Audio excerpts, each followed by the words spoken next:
I am a great believer in time and a chance. It is not always the strongest man who wins the fight. After all, the shepherd boy called David was not stronger than Goliath, but he downed Goliath, all because of time and a chance. Soccer fans will know that it is not always the best team that wins. It is all controlled by time and a chance, which really is looking at the environment and finding a way to take advantage of the situation as it is. And that is why Kenyans must sit up and pay attention and be alert concerning the proposed referendum, which has come in a way many would not have expected. I'm of course talking about the Thirdway Alliance Punguza Mizigo initiative that the IEBC this week confirmed has collected 1,222,541 signatures. Our constitution requires just 1 million signatures to start the process towards a referendum to change the constitution. Granted, there are many hurdles ahead. However, time and a chance favors the country, in my view, going into a referendum which was kicked off by the very tiny political party called Thirdway Alliance and the presidential candidate Ekuru Aukot. Why do I think the environment favors the country going into a referendum as a result of this initiative? Well, let's start with the economy. The economy is in trouble. That is not news. Actually, things are much more worse than most Kenyans realize. And what I'm saying will become clearer in the months to come. But for the purposes of our topic today, normally what happens when people are in financial distress, top on the agenda is how to save money.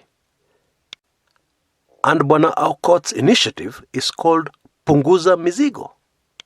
Reduce the burden, reduce the costs.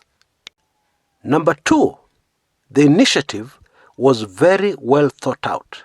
And people are thinking ahead. Why am I saying this? Well, one of the key proposals is to increase budget allocations to counties from the current 15% to 35%. Now, sample the following. After the first stage, or the first hurdle, which the initiative has crossed, of getting the 1 million plus signatures, the next thing that happens is that this proposal goes to the 47 counties. And all that is required is that at least more than half, 50% plus 1 counties accept or pass the proposal in the county assemblies. And that's it. We're going to a referendum. Parliament wapende, wasipende. Now, it would be very difficult to convince any county to reject a proposal that will increase budgetary allocations to the counties. Now, admittedly, powerful forces are going to try to do that. People are saying county assembly members, MCAs, are going to be bribed. But remember, county assemblies are very close to the ground. Indeed, too close to the ground to play some games. Because in comparison to Parliament, you're a member for Garissa and you're sitting in Nairobi. In sharp contrast to the MCA sitting in Kilifi, the county assembly in Kilifi, right there on the ground, and they're trying to reject a bill to send more money to the counties. And the poverty-stricken residents and constituents and voters of Kilifi will want to know which particular MCA voted against this thing. So I think you get my drift. There's going to be tremendous pressure on the MCAs to do the right thing. Now, before I quickly move to the other proposals in the Punguza Mizigo initiative, which have not been talked so much about in the press, but which are rather significant, let me mention this very curious incident last Thursday at the Thirdway Alliance offices in Lavington. It is alleged that 6 gunmen burst into the offices and fired shots. And some of the shots were fired at the Secretary General of the political party, Abwana Frederick Okango. Now, I find this a very strange incident. There have been no details which have come out after the initial report of that attack, which is strange because this was a serious attack. I mean, people bursting somewhere with guns. That is serious. What was the motive of the attackers? Because after all, just hours before, the IEBC had verified that the Thirdway Alliance initiative had enough signatures to go to the next step. So why attack the offices? What would the motive be? Because if the attack came before they presented the signatures to the IEBC, then one would reason or one would speculate that maybe the idea is to scare them from going ahead with the initiative. Indeed, one would be forgiven for speculating that maybe somebody was trying to attract attention to the political initiative. And especially more public sympathy towards this particular proposal. Anyway, let us patiently wait for more clarity over that particular incident. My strong suspicion is that nobody will talk about it again. But then this is politics. You expect such things. Now, I've taken a closer look at the punguza mizigo bill. And maybe this will shock you.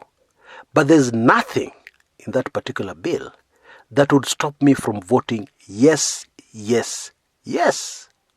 Now, one of the things proposed, let's very quickly go through some of the highlights. One of the things proposed is that counties will become constituencies, and members of parliament will be elected from counties rather than from the current constituencies. So what that means is that each county will elect a man and a woman to parliament. That will reduce the number of elected members to only 94, 47 times 2. Okay? Now I said elected members. So don't write in the comments later that, oh, Chris, there are not going to be only 94 members. They're also nominated members. Chris, you don't know what you're talking about. I said elected members. Now, nominated members normally are just a handful. So the big issue here is that the number of parliamentarians will be dramatically cut down. That's good for the country. And at the same time, it ensures that nobody will feel underrepresented. Because everybody is within the counties. And you have 2 members of parliament in your county. And what is more, it will tackle head-on the big headache we've had. In fact, the current parliament is unconstitutional. Because of the gender issue. There are more men than women. And it would still be unconstitutional if there were more women than men. Gender is not about women. Gender is about both genders. And so that particular proposal would very neatly solve the current crisis, as far as gender is concerned. And it would also reduce the current budget for Parliament from 36.8 billion to only 5 billion. Hiyo ni kupunguza mzigo au sio kupunguza mzigo? Another proposal, Parliament would have no option but to automatically adopt the annual Auditor General's report, and prosecutions would follow, and all cases related to this would have to be completed within 30 days. Another proposal, all government officers found guilty of corruption would be jailed for life. Excellent. Our constitution is supposed to deal with the current challenges in the country where that constitution is being adopted. And then the deputy governor's position would be abolished. Further punguzaring mizigo. I love this proposal. Let me just be honest. But what I love most about the punguza mizigo initiative is that it addresses the pap issue. Regulars of this channel will know. People in Kenya are never elected. At least they're not elected by human beings. it's all done. The computer decides. The people vote, the computer decides. Now, the first proposal I think will have a major impact in dealing with this is that presidential terms have been reduced from 2 to 1. So if you run for president, you can only go for 1 term of 7 years. Then after that, somebody else has to take over. Now, if you study Kenya carefully, you will realize that this issue of rigging elections comes when a president, who is very unpopular because they have not delivered on what they have promised the people, is trying to get re-elected. Actually, they're trying to force their way back into power. And at the time the elections are being held, they hold all the instruments of power. They control the military, they control the police, etc., etc. So removing such a president is very difficult. So when you have a president serving only 1 term, it becomes very unlikely that that president will organize to rig in the person who takes over from them. It is of course possible, but it becomes much more unlikely than if that person was seeking re-election themselves. The other proposal that addresses this issue is that if you have an identity card, you're automatically registered to vote. That's the proposal. Now, it's very strange because we waste a lot of money registering voters. And yet, people have identity cards. And yet, in Kenya, we have M-Pesa, Safaricom's M-Pesa. We have the infrastructure in place already to organize elections very quickly and to get the results announced instantly, using technology.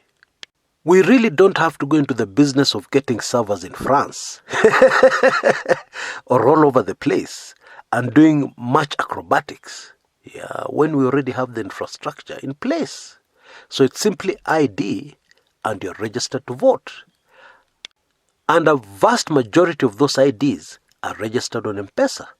Very simple. Very small adjustments need to be made and Kenyans are ready to vote. But I believe you and I know why the government can never, ever, ever allow that to happen. Because they want to keep control of things and they want to do their pop, pop, pop, pop. So-and-so is duly elected. Until they lost the election. How? Where's the evidence? Until the election was rigged. Where's the evidence? I'm telling you, Kenya is just humorous. It's a very humorous country. But unfortunately, it's dark humor. Because people line up the whole day, from morning until evening, to vote. But then the results have already been decided. Now, get me right. There's no constitution you can ever make that will be perfect. No way. But my point is, there are a lot of things in the punguza mizigo initiative, proposal, now the punguza mizigo bill, that are going to go a long way in solving some of our most critical problems as a country. Well done, Ekuru Aukot. Well done, Thirdway Alliance. And now, kazi kwenyu, MCAs, countrywide. Actually, members of county assemblies now have an opportunity to make history. And they should be well aware that history is going to judge them very harshly, if they reject this particular bill. After being bribed by somebody or put pressure on by somebody, history is going to judge them very harshly.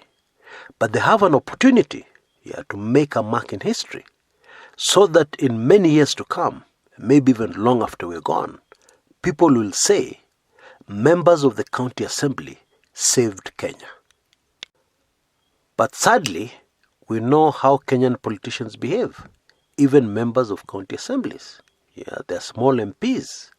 And we have seen in the past that the behavior is very similar to the behavior of members in the August House.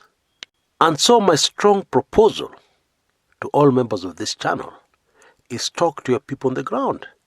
Tell them to keep a very close eye on the MCA and how they behave towards this particular bill. when it's brought to the House for discussion. I recommend humundu, man-to-man marking of your MCA to ensure that they do the right thing. Remember, it's all controlled by time and a chance. Corruption will not always win. Corrupt leaders, corrupt powerful leaders will not always win. It always comes down to time and a chance. So let's take this chance. Let's take this time to change our country for the better. Until next time, this is Chris Kumekucha.